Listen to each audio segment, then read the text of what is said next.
সাফল্য এনে দিয়েছে অস্কার ব্রুজন। তো সেই সাফল্যর ধারাকে এগিয়ে নিয়ে যাবে কে? কে হবে ইস্টবেঙ্গলের কোচ? সেই নিয়েই বিরাট বড় আপডেট তোমাদের সঙ্গে শেয়ার করা রয়েছে এই ভিডিওতে। শুধুমাত্র কোচ নিয়েই আপডেট থাকবে, তো পুরো ভিডিওটা দেখো। আশা করছি তো ভালো লাগবেই। অবশ্যই একটা করে লাইক করে দিও, আর যারা চ্যানেলে প্রথমবারের জন্য এসেছো চ্যানেলটাকে সাবস্ক্রাইব আর ফলো করে নিও, তাহলে প্রিয় দলের খেলার সমস্ত আপডেট তোমরা এখানে পেয়ে যাবে। তো সকালের ভিডিওতেই আমরা কোচ নিয়ে বিস্তারিত কম বেশি আলোচনা করেছিলাম, অনেকের পছন্দ হয়নি কিনা এটা বাসি খবর। দেখো, সব খবর এসডি ইউনিক স্পোর্টস বা আমরাই তোমাদের সবার আগে জানাবো তার কোনো মানে নেই। প্রচুর নিউজ মিডিয়া রয়েছে, প্রচুর ভালো ভালো কন্টেন্ট ক্রিয়েটাররা রয়েছে, যে কেউ যখন তখন নিউজ করতেই পারে, সবার সময় মতন তো করবে। তো আমার কাছে যখন যেরকম আপডেট থাকে সময় বার করে সেইগুলো করতে হয়। তো যাই হোক, সেটা বাদ রেখে যেটা মেন কথায় যদি আমরা চলে আসি, ইস্ট বেঙ্গলের নতুন কোচ কে হবে? দীর্ঘ 22 বছর পর অস্কার ব্রুজন ইস্ট বেঙ্গলকে সাফল্য এনে দিয়েছে। ইস্ট বেঙ্গলকে এশিয়ার মঞ্চে খেলতে হবে, তো সেখানে কোচ কে হবে? বেশ কিছু নাম চর্চায় ছিল। চর্চার মধ্যে যেই নামটাকে এখন অনেকটা ব্যাকফুটে ফেলে দিয়ে যারা অনেকটা এগিয়ে গেছে, সেই নামটা নিয়ে প্রথমেই বলে রাখি, সেটা হচ্ছে মানালো মার্কুয়েজ। এফসি গোয়া, তার আগে হায়দ্রাবাদ এফসি, এমনকি জাতীয় দলেরও কোচিং করিয়েছে মানালো। তো সেই মানালো খুব সম্ভবত ইস্টবেঙ্গলে যদি না আসে, মানে না আসার চান্স খুব বেশি আজকের দিনে যা রিপোর্ট। কারণ মানালোর সঙ্গে কথাবার্তা হয়েও সেই যে একদম শেষ পর্যন্ত গিয়ে ইন্টারভিউ নেওয়া, সেটা কিন্তু কমপ্লিট হয়নি। তো দুজন কোচের ইন্টারভিউ কমপ্লিট হয়ে গেছে এবং সেই নিয়েই এখন জোর চর্চা চলছে তাহলে কে হবে। যেই দুজন কোচ আমরা দেখেছিলাম যে একটা সময় শিল্ডের জন্য ফাইট করেছিল এবং শেষ পর্যন্ত ট্রফির জন্য ফাইট করেছিল, একটা কোচ শিল্ড জিতিয়েছিল, একটা কোচ ট্রফি জিতিয়েছিল।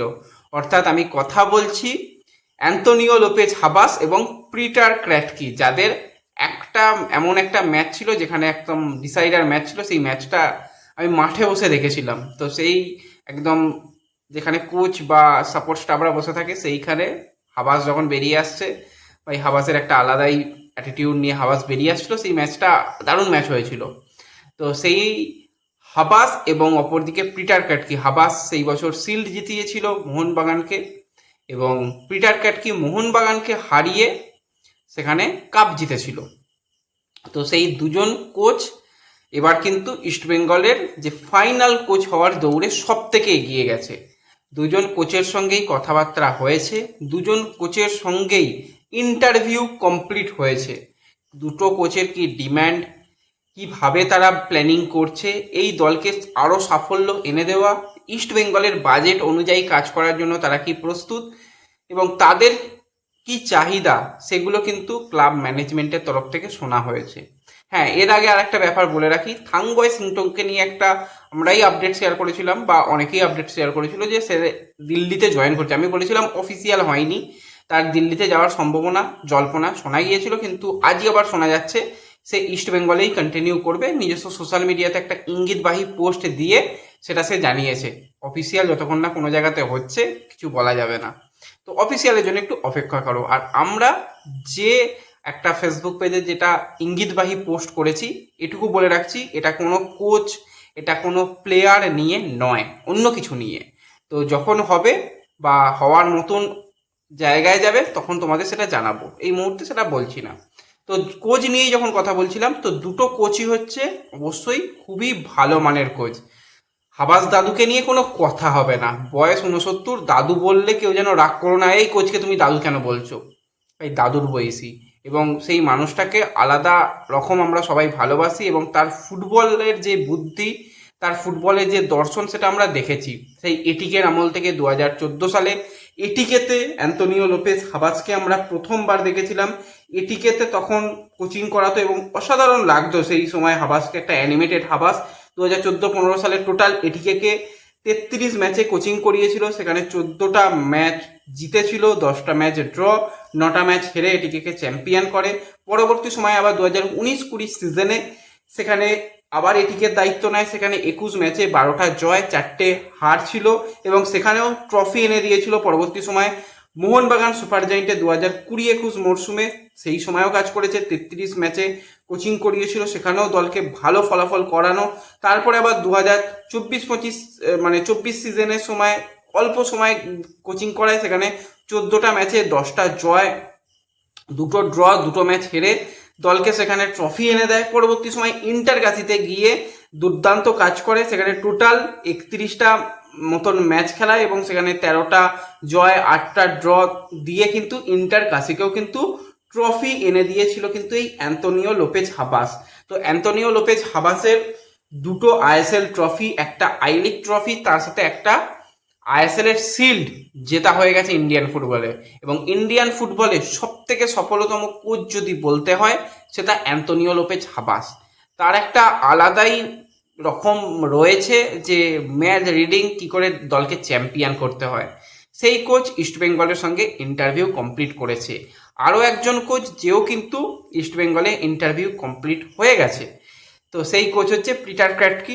বললামই তো, পিটার ক্র্যাটকিকে তোমরা দেখেছো মুম্বাই সিটি যখন দল ভেঙে যাচ্ছে, ডাস বেকিংহাম বেরিয়ে যাচ্ছে, সেই সময় মুম্বাইয়ের দায়িত্ব নেওয়া অনেক স্টার প্লেয়াররা পরপর বেরিয়ে যাচ্ছে, তারপরও এই সিজনেও মুম্বাইকে যে পারফরমেন্সটা এনে দিয়েছে অসাধারণ।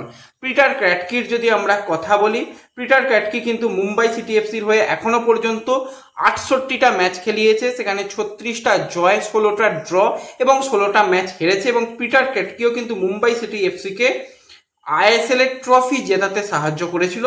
এবং পিটার ক্র্যাটকি একজন অ্যাটাকিং মাইন্ডসেটের কোচ। এই সিজনে 17 ম্যাচে 9টা জয়, 4টে ড্র এবং টোটাল সিজনে 4টে ম্যাচ কিন্তু মুম্বাই হেরেছে। সেও কিন্তু একজন দুর্দান্ত মানের কোচ। তো এই দুজন কোচের ইন্টারভিউ ডান। শেষ পর্যন্ত ম্যানেজমেন্ট সিদ্ধান্ত নেবে যে কে কোচ হবে। মানালো খুব সম্ভবত আর কোচ হচ্ছে না, এই দুজনের মধ্যেই কোনো একজন কোচ হবে। আমরা আমাদের দিক থেকে আমাদের হাবাসকেও পছন্দ হতে পারে, অনেকের পিটারকে পছন্দ হতে পারে। হাবাস এলে হাবাসকে নিয়ে অনেক বেশি কাটাছেঁড়া হবে। কেন বলে রাখি, প্রথম কথা, হাবাস সবুজ মেরুন বাহিনীকে যেভাবে সাকসেস এনে দিয়েছে, বা তার আগে এটিকে যেভাবে সাকসেস বা ইন্টারকাশিকে যেভাবে সাকসেস এনে দিয়েছে, যদি ইস্টবেঙ্গলে ব্যর্থ হয় প্রচুর কথা হবে ভাই, প্রচুর কথা হবে। আর হাবাস ভাই আর 5টা লোকের মতো নয়, কথা শুনে নেবে।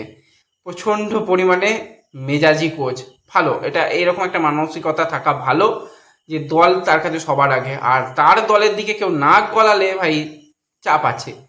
তো আর হাবাসকে নিয়ে আরেকটা কথা হবে, তার হেলথ ইস্যু, যেটা বাজারে খুব সুন্দরভাবে চালিয়ে দেওয়া যায়। এই তো 70 বছর বয়সী একটা বুড়ো দাদুকে নিয়ে আসা হয়েছে, তার কি কোচ। তারপর তো আমাদের জানোই তো, অস্কার ব্রুজন বলে দিয়েছিল কারা ক্যান্সার ইস্টবেঙ্গলের জন্য, তারা ভাই যা করবে বোঝাই যাচ্ছে। এটা একটা রিস্ক ফ্যাক্টর রয়েছে। কোচ হিসাবে ডেফিনেটলি ভালো, নাম্বার 1 কোচ। পিটার ক্র্যাটকির ক্ষেত্রে তুলনামূলক রিস্ক ফ্যাক্টর কম এজের, সেই বলতে পারবে না কেউ হেলথ ইস্যু। পিটার ক্র্যাটকিও কিন্তু খুব কঠিন একজন কোচ এবং যার ম্যাচ রিডিং খুবই ভালো, ইয়াং প্লেয়ারদের নিয়ে খুব ভালো কাজ করতে পারে। বিদেশি চয়নও ঠিকঠাক, তো সেই জায়গায় বিদেশি চয়ন আবার হাবাসের অনেক বেটার। আমরা হাবাসের আন্ডারে অনেক ভালো, মানে সেই 2014 সাল থেকে যদি দেখি, খুবই ভালো ভালো প্লেয়ারদের এনেছিল। রিসেন্ট টাইমে রয় কৃষ্ণা, ডেভিড উইলিয়াম জুটিকে এনেছিল, কার্ল ম্যাথিউয়ের মতন প্লেয়ারকে নিয়ে আসা, তারপর আরও প্রচুর হাবির মতন প্লেয়ার, প্রচুর ভালো ভালো বিদেশি প্লেয়ার এনেছিল। তো দেখা যাক এরপর বাকি দল গঠন খুব তাড়াতাড়ি কোচ সিলেক্ট হয়ে গেলে বাকি দল গঠন কোচেদের পরামর্শ অনুযায়ী হবে। দল গঠন করতে খুব বেশি সময় লাগবে না, এমন কিছু সময়ও অতিবাহিত হয়ে যায়নি। হ্যাঁ, এই মাসের শেষের দিকে যদি বা পরের মাসে যদি প্রথম দিকে প্র্যাকটিসটা জয়েন হয়ে যেত আরও ভালো হতো, যেটা ইস্টবেঙ্গলের জন্য সবথেকে জরুরি। দেখা যাক, খুব বেশি দেরি করার সময় নেই, হাতে তো সময় নেই সামনের। আর একটা দিন কি 2 দিনের মধ্যে যদি কোচ ঘোষণা হয়ে গিয়ে প্লেয়ারও মানে ঘোষণা হতে শুরু হয়ে যায়, খুবই ভালো হবে। তো তোমরা কাকে কোচ হিসাবে দেখতে চাও কমেন্টে জানিও। ভিডিও ভালো লাগলে লাইক শেয়ার করে দিও, চ্যানেলে প্রথমবারের জন্য এলে সাবস্ক্রাইব আর ফলো করে নিও। দেখা হবে পরবর্তী ভিডিওতে। ধন্যবাদ।